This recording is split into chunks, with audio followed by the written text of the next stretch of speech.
Donc le thème du jour, comme vous le voyez, j'imagine que vous l'avez lu avant de vous inscrire, c'est transformer la conception des projets avec le BPM. Alors l'objectif n'est pas de partir sur des concepts très techniques, mais ici nous allons vraiment plus parler de collaboration, de clarté et de valeur que nous pouvons apporter dans nos différents projets. Donc en fait, l'idée c'est de comprendre comment le business process management peut devenir un levier pour construire des projets solides, plus clairs et surtout plus utiles en fait. Donc, en quelques mots, voilà le fil conducteur de notre échange. Donc, on va passer d'abord on va poser le décor, donc comprendre pourquoi la valeur d'un projet se joue dès la conception. Ensuite, on passera au rôle du BPM et du BPMN. Ce sont deux termes que je vais expliquer durant ma présentation.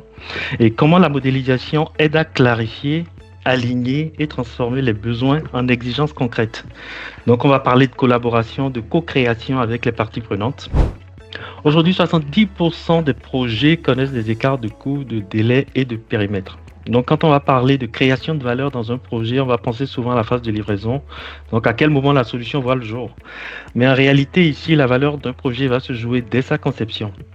Les chiffres qui montrent près de 70% d'écart par rapport au coût, au délai, au périmètre montrent bien qu'il y a des erreurs de conception en général qui se produisent quand on démarre un projet. Soit parce qu'il y a une mauvaise compréhension du besoin, soit parce que les exigences sont floues ou contradictoires, ou soit parce qu'il y a un alignement insuffisant entre les parties prenantes. Donc, les études vont montrer aussi que 90% du coût final d'un projet est déterminé dès les premières décisions de conception. C'est-à-dire que quand cette phase est ratée, vous êtes sûr que votre projet va à la dérive. Autrement dit, chaque choix que l'on va faire tôt dans le projet, qu'il s'agisse d'un processus, d'une exigence ou d'un scénario d'usage, va engager déjà une grande partie du budget en fait. C'est pour cela que j'aime souvent dire agir tôt, c'est déjà créer de la valeur. Et c'est là que le BPM entre en scène. Parce qu'il va nous aider en fait à structurer cette phase en amont, à clarifier les besoins et à aligner les parties prenantes en se posant les bonnes questions afin d'avoir une fondation solide pour le projet, surtout pour que la bonne solution soit livrée dès le premier coup si possible. Ce n'est pas toujours évident. Et donc, justement, face à ces constats, on va se poser une question simple. Comment créer cette valeur dès la conception d'un projet? Et c'est là que le BPM ou le Business Process Management va entrer en jeu. Donc, le BPM, ce n'est pas seulement une méthodologie pour cartographier des processus comme on peut le penser. C'est vraiment un cadre de pensée, en fait. C'est une méthodologie. Donc, il va nous aider à clarifier ce qu'on veut accomplir avant même de parler de solutions. Et c'est un peu ça le rôle du business analyst dans ce genre de projet-là. Donc, par le BPM, nous allons clarifier les objectifs du métier. Donc, avant d'aller à l'étape même du code ou d'acheter une solution sur le marché, nous allons essayer de nous assurer que tout le monde comprend la finalité du projet. Et en second lieu, nous allons essayer de créer un langage commun. Parce que le constat, c'est que chaque partie prenante d'un projet a sa vision du projet en fonction de sa position. En général, on parle de perspective et de perception. Voilà. Donc, l'objectif d'avoir un langage commun à travers le BPMN, c'est que nous aurons une vision partagée. Les malentendus sur le périmètre du projet vont diminuer et les décisions donc seront mieux alignées. Donc, nous allons pouvoir, à travers cette démarche, donc relier les processus, les exigences et la valeur qui sera livrée. Donc, autrement, nous allons comprendre pourquoi une exigence dans le projet existe, à quel besoin cette exigence répond et comment elle contribue à la valeur attendue. Et enfin, nous pourrons plus facilement piloter cette performance-là à travers cette démarche-là, en fait. Donc, le BPM, en gros, va transformer la complexité en clarté et cette clarté en valeur. Donc, une fois qu'on a compris que le BPM est un cadre pour créer de la valeur, on peut se poser des questions, on peut essayer de voir comment il agit concrètement, en fait, dès la phase de conception. Donc, comme je le disais, le BPM, c'est une discipline de clarté collective. Il va permettre de structurer la réflexion à travers les différents ateliers de formalisation de processus, par exemple. Parce qu'on va permettre à travers ces ateliers de faire parler les différents acteurs qui vont émettre leurs besoins, qui vont exprimer leurs besoins. On va visualiser les processus ensemble et on va essayer de comprendre les liens entre les différentes activités et identifier ce qui manque ou où sont les goulots d'étranglement, par exemple. Donc, en fait, par cette démarche, on va accompagner nos métiers ou accompagner nos demandeurs à identifier les dépendances, les risques et les opportunités avant d'aller plus loin dans le projet. Parce qu'on va visualiser un processus tout de suite, donc on pourra identifier où sont les éléments qui ne vont pas, où est-ce qu'il faut faire des ajustements ou autres. Et le plus important, c'est qu'on va garantir quand même de la traçabilité. Parce que quand on va prendre un diagramme BPMN, ces éléments pourront être déclinés en des exigences qui peuvent être tracées et dont on va maintenir le cycle de vie. Donc chaque choix, chaque règle métier peut être reliée à un élément du modèle. Cela va éviter donc des oublis. Ce qui arrive souvent en fin de projet, on se dit, ah mais tiens, on avait cette demande-là, mais on n'a pas pu l'implémenter. On va éviter les contradictions parce qu'on est sûr qu'on a un modèle que les métiers ont validé et donc les parties prenantes sont d'accord par rapport à ce qui va être livré. Et cela va éviter les éternels, ah mais au fait, pourquoi on a fait ça en fait? Parce qu'on oublie l'historique de ce qu'on a mis en place. Donc finalement, le BPM va transformer le flou en une vision partagée et la complexité en clarté afin de créer de la valeur dans le projet.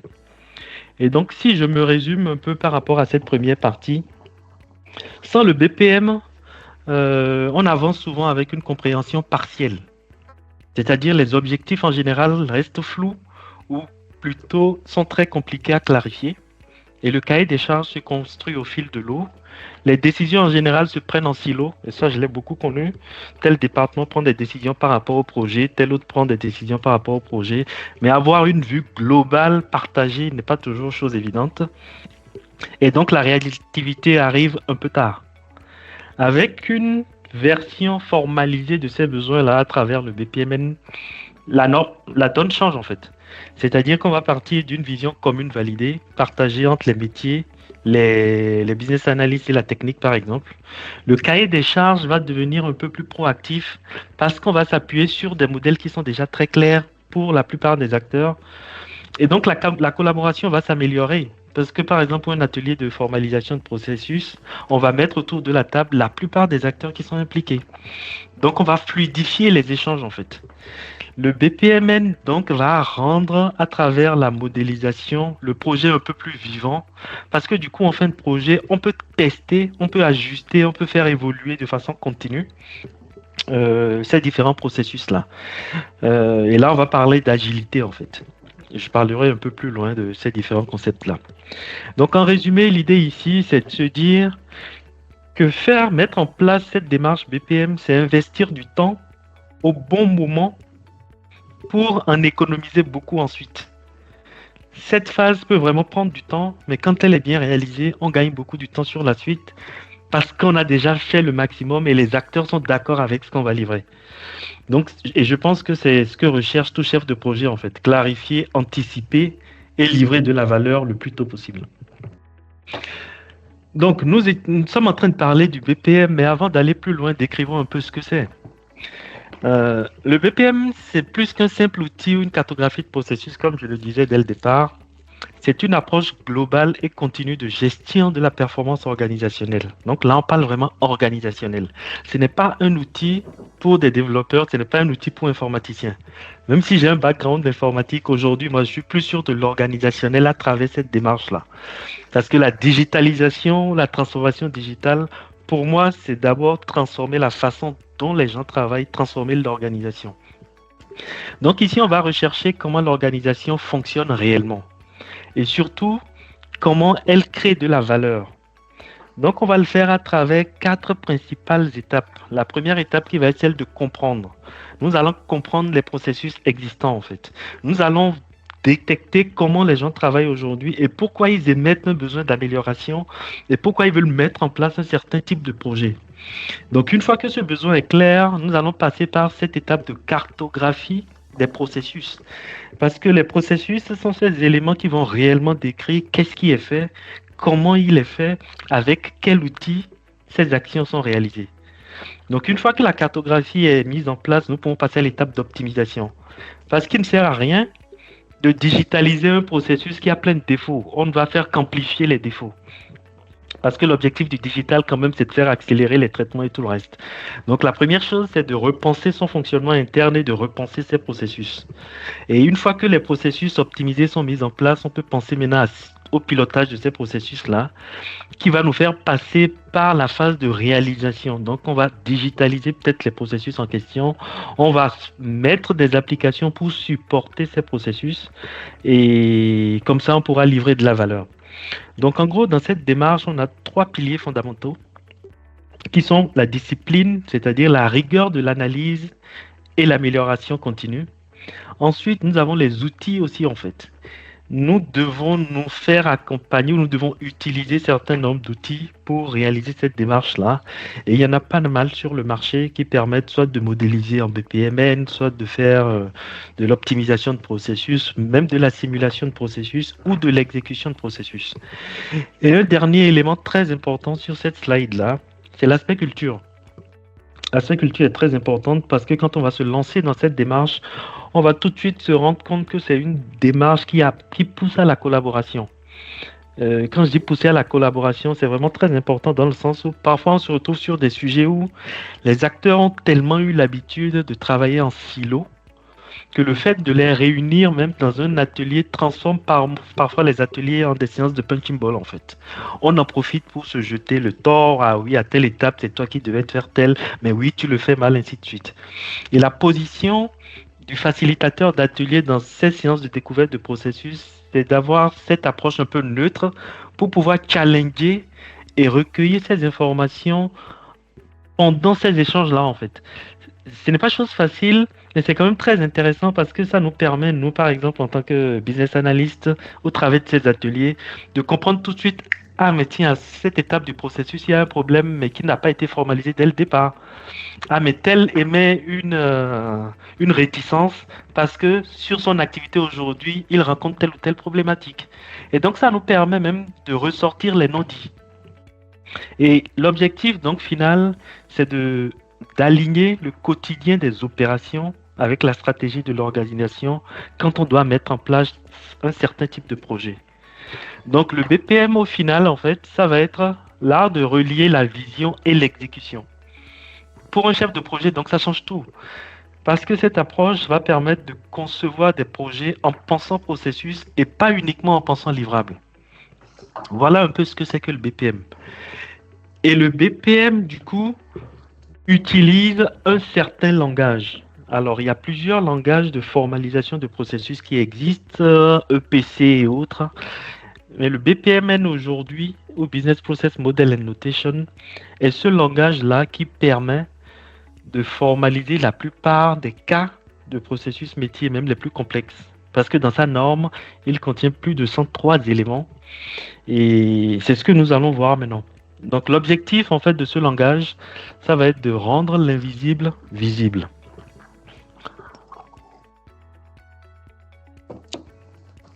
Donc pour aller plus loin, sur cette partie 2, nous allons prendre un exemple. Quand on va décrire un processus, dans pas mal d'organisations aujourd'hui, on a des manuels de procédure, on a des descriptions textuelles des processus, ou parfois même des processus qui ne sont pas décrits. Donc les gens savent comment ils travaillent, mais n'ont pas la vision globale de ce qui doit être fait. Et donc quand on va décrire un processus, ça va être en général à travers des phrases telles que vous l'avez sur la slide que j'affiche là en fait. Donc, que se passe-t-il dans ce diagramme? On dit quand un employé veut poser un congé, il envoie un mail à son manager. Si le manager approuve, il transmet la demande à la RH. Si la RH valide, la demande est enregistrée. Et en cas de refus, l'employé est informé par email. C'est une description qui laisse libre cours à l'imagination. On peut se poser plein de questions. L'objectif étant par exemple de digitaliser le processus de demande de congé. Et là, on va se dire, mais que se passe-t-il par exemple si le manager est absent? C'est pas dans le texte. Ou si la RH refuse, est-ce qu'il y a un retour vers le manager? Ce n'est pas non plus dans la description. Donc, cela nous ressort en fait les limites du langage naturel. C'est vrai qu'il est simple, mais il laisse beaucoup de place à l'interprétation. Et c'est là que va intervenir le BPMN en fait. Parce qu'il va permettre de transformer ce texte flou en un dessin clair et partagé sans ambiguïté. Parce qu'à travers le dessin, chacun pourra ressortir les manques qu'il y a dans le processus ou ressortir les éléments qu'il faut améliorer tout de suite. Et donc, si vous voyez, par exemple, cette description textuelle, nous pourrons, si nous devons faire preuve d'imagination, ressortir plein de choses. Donc, quand un employé veut poser un congé, on nous dit qu'il envoie un mail. Qu'est-ce que ça veut dire qu'il envoie un mail? Est-ce qu'il utilise un outil en particulier pour le faire? Est-ce que c'est son Gmail? Si le manager approuve, comment ça se passe? Est-ce qu'il y a un outil pour le faire? Quand il y a un refus, l'employé est informé par mail. Est-ce qu'il y a un système qui le fait? Est-ce que c'est digitalisé aujourd'hui? Donc, l'intérêt de la modélisation, ça va être à travers un dessin de ressortir en fait ce savoir-faire là de l'organisation à travers cet exemple qui est la demande de congé. Donc voilà maintenant ce même processus représenté avec le langage BPMN. Comme vous allez le voir, le langage BPMN est un langage qui est très visuel. Moi, je dis qu'en fait du BPMN, on fait du dessin. Tout le monde ne fait pas forcément de très bons dessins, mais on peut avoir les bonnes pratiques pour avoir des dessins qui donnent envie de les lire. Et c'est l'objectif des formations en BPMN, par exemple. Donc ici, on voit tout de suite que chaque couloir va correspondre à un acteur. Donc là, on a l'employé, on a le manager, on a les ressources humaines. Les boîtes bleues représentent ce qui est réellement fait, c'est-à-dire les tâches concrètes. Et les losanges vont représenter ce qu'on appelle des passerelles ou des gateways. Donc ce sont des points de décision dans le processus. Et l'idée ici, c'est déjà, alors les différents cercles représentent ce qu'on appelle des événements. Donc on arrive à définir quand est-ce que le processus démarre et quand est-ce qu'il se termine. Et en général, quand on est sur un processus à digitaliser, c'est les questions les plus compliquées. Beaucoup n'arrivent pas à dire quand vous les regroupez autour d'une table, ok, selon vous, quand est-ce que votre processus démarre? Et en général, on se met à se poser plein de questions. Parce que tant que le point de démarrage n'est pas clair et les différentes fins possibles du processus ne sont pas définies, on pourra faire des centaines d'ateliers de modélisation, on ne va pas saisir en fait le niveau de granularité adéquat et surtout définir à quel moment il faut qu'on s'arrête dans la modélisation. Donc l'idée dans ce processus, c'est de définir le qui fait quoi. Donc l'employé, il envoie un mail. Le mail est envoyé au manager qui analyse la demande. Quand la demande est approuvée, on passe par la branche de la transmission de la demande à la RH. On enregistre la demande dans le système et ainsi de suite. Donc ce diagramme apporte déjà un premier niveau de clarification parce que là tout de suite on peut se poser des bonnes questions. Mais on peut aller encore un peu plus loin quand on fait de la modélisation en BPMN en fait. Surtout quand on est sur des projets de transformation digitale, il est important de ressortir ce que j'appelle la cartographie applicative. Et la cartographie applicative va revenir à ressortir un peu quels sont les outils qui supportent ce processus-là. Et moi, en général, dans mon métier en tant que business analyst, je décline mes processus en plusieurs versions. Il y a la version que le métier va comprendre, c'est-à-dire le métier n'a pas besoin de savoir que vous mettez des API, des web services ou autres. Ils veulent juste voir le flux. Mais ce même processus, je le décline en une version analytique pour que les développeurs puissent comprendre qu'est-ce qu'il faut mettre en place et quels sont les outils avec lesquels il faut avoir des interactions ou des interfaces. On va parler d'intégration de système. Donc dans ce diagramme, on retrouve la même logique métier, mais cette fois-ci, on a rajouté cette dimension applicative-là. Donc ici, on va voir par exemple qu'une partie du processus s'appuie sur un outil de messagerie Outlook. On a un système de gestion RH pour l'enregistrement de la demande. Donc en d'autres termes, on va relier le métier à la technique. Et c'est ce qu'on va appeler cette cartographie applicative. Donc on s'achemine vers de l'urbanisation du système d'information en quelque sorte.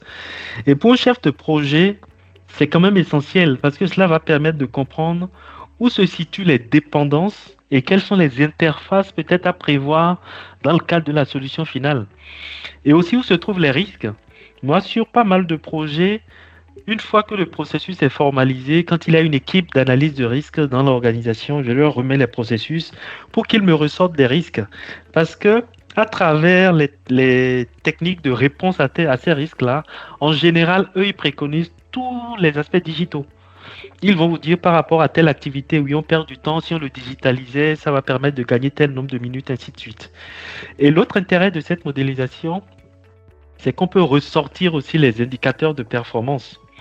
Les indicateurs de performance qui sont un élément clé quand on fait de l'analyse de processus, surtout dans le cadre d'une digitalisation. Parce que l'objectif, c'est de mesurer l'état actuel ou le as is et de définir qu'est-ce qu'on va gagner par la suite. Et ce sont ces critères ou ces key performance indicators, ces indicateurs clés qui vont nous permettre, une fois la solution en place, de savoir si on a atteint notre objectif ou pas en fait. Et ça, il faut les recueillir durant les ateliers de modélisation. Quand je prends ce process, je peux me dire, mais ok, le manager, par exemple, combien de temps ça vous prend pour analyser la demande? L'enregistrement de la demande au niveau des ressources humaines, combien de temps ça vous prend? Et ces indicateurs peuvent être liés au coût, au délai de traitement ou à la qualité du processus. Ce qui fait que sur ce même processus, on peut faire intervenir plusieurs métiers. Quand on est sur des problématiques de coût, donc ce sont les contrôleurs de gestion qui vont vouloir donner leur mot. Si on est sur de la qualité, ce sont les qualiticiens. Et si on est sur la sécurité, ce sont les responsables de l'équipe sécurité qui vont ressortir ces différents éléments-là en fait. Donc voilà un peu comment une simple modélisation peut permettre de comprendre en fait ce qu'on fait dans l'organisation et pourquoi on veut le digitaliser. Donc la norme BPMN est cette norme-là, ce langage-là, qui va permettre de dessiner ce savoir-faire-là. Donc vous l'avez vu, c'est un langage qui est graphique, qui est visuel. C'est une norme internationale qui a été créée au début des années 2000 pour combler un vide. Parce que les métiers parlaient leur langage, les informaticiens parlaient le leur.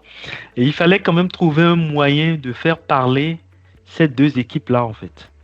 Donc, le langage BPMN est né et à l'initiative du BPMI, du Business Process Management Initiative. Puis, il a été repris par l'OMG, l'Object Management Group. Et pour ceux qui font de l'UML, c'est cette même organisation qui maintient la norme UML. Aujourd'hui, le BPMN s'impose quand même comme le langage de référence quand on doit formaliser des processus. Et il a été même reconnu comme une norme ISO. Donc, c'est la norme ISO 19510 dans sa version 2013. Et aujourd'hui, pourquoi c'est important pour nos chefs de projet ou business analysts d'avoir ce langage-là? En fait, c'est important parce que cette norme va nous offrir un langage universel pour discuter avec tout le monde. Ah oui, vous êtes informaticien, moi je vous décline un processus et vous devez comprendre quel est le parcours de l'utilisateur, par exemple, dans votre application.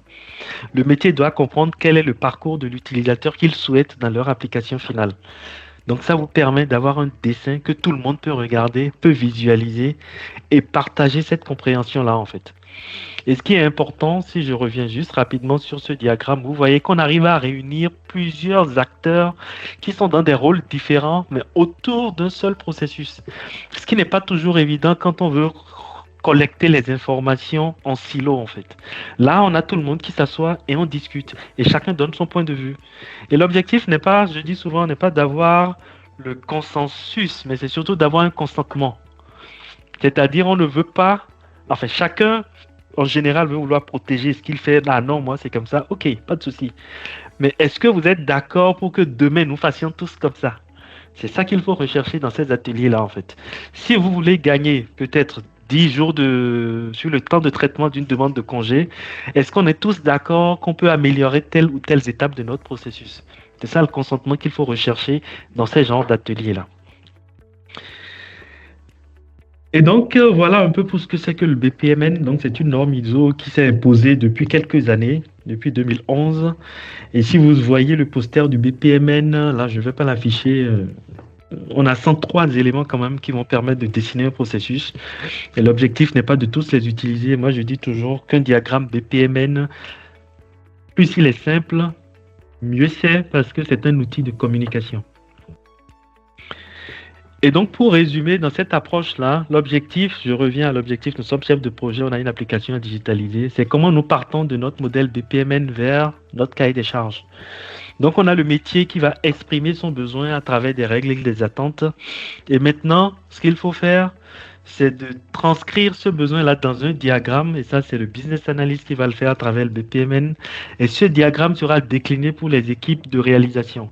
C'est-à-dire ce diagramme peut être dans un cahier des charges, soit pour les prestataires qui vont devoir répondre à notre offre, ou soit pour les équipes de développement qui vont devoir nous faire des réponses. Je reviens ici. Voilà. Donc l'objectif ici, en fait, c'est d'avoir ce que j'appelle un contrat visuel partagé.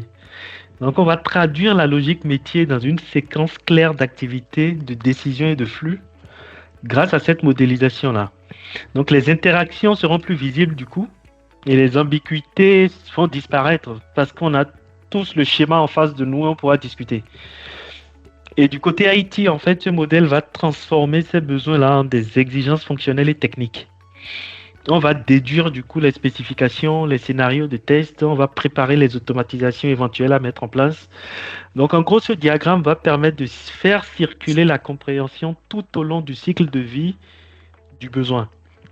C'est ce que j'appelle la chaîne de valeur documentaire fluide en fait. Ici, chacun va parler le même langage, même à son niveau. Ce qui va nous permettre d'arriver sur la partie 3 de notre présentation. Et avant d'aller plus loin, avant que je n'aille plus loin sur cette partie-là, nous allons repartir sur notre outil Mentimentor. Vous me dites si vous le voyez et nous allons répondre ensemble à une question. Selon vous, quel est le pourcentage des projets qui échouent? Les retards, dépassement de coûts, par des objectifs non atteints.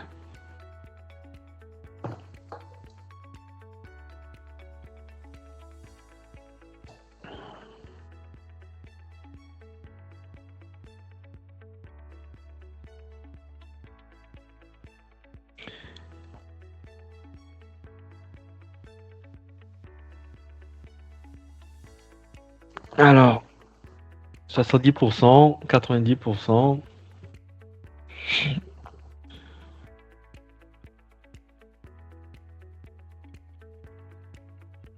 50%, ok.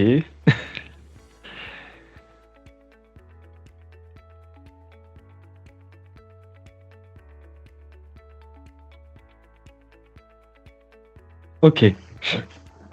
Alors, je vais donc avancer. Aujourd'hui, on a 70% des projets qui échouent en fonction de ces différents éléments-là. Je l'ai ressorti justement dans la première, enfin un peu plus tôt dans la présentation. Et on va passer à la seconde question. Quel pourcentage du temps d'un projet devrait être consacré à la phase d'analyse pour maximiser ses chances de réussite? C'est-à-dire, selon vous, quel pourcentage du temps qu'on déploie dans un projet doit être consacré à cette phase d'analyse-là?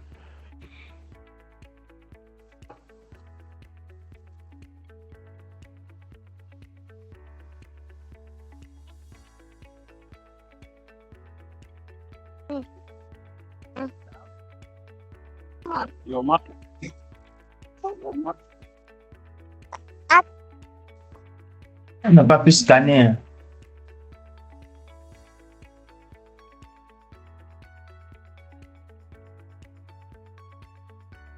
Ok.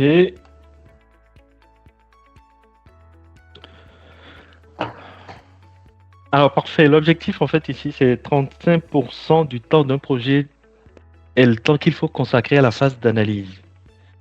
Donc, pour qu'un projet réussisse, il faut y passer 35% du temps de réalisation du projet. Donc, si je continue la présentation rapidement. Alors, pour passer donc de cette étape de processus au cahier des charges, on a 4 principales étapes. Donc, la première étape, c'est le processus, le formaliser. Donc, on va chercher à comprendre les flux, les activités. La seconde étape, ça va être les exigences métiers. Donc, on va transcrire les éléments du diagramme en des exigences métiers. Et la troisième étape, on va décliner les exigences fonctionnelles. Donc, le système, qu'est-ce qu'il doit faire pour répondre à ces exigences métiers-là. Et ensuite, on aura les spécifications techniques pour la phase de développement. Et si je déploie ces différentes étapes sur notre processus, on a l'exemple là. Donc, pour un scénario de demande de congé, on a le diagramme clé qui est clair, on voit les acteurs, les décisions. Donc, les exigences métiers, par exemple, ça va être l'employé doit pouvoir soumettre sa demande. Le manager doit pouvoir l'approuver ou la refuser. La RH doit pouvoir consulter les historiques. Par rapport à ces exigences métiers, les exigences fonctionnelles qui vont en découler, ça va être quoi? Le système doit pouvoir notifier, par exemple, automatiquement le manager.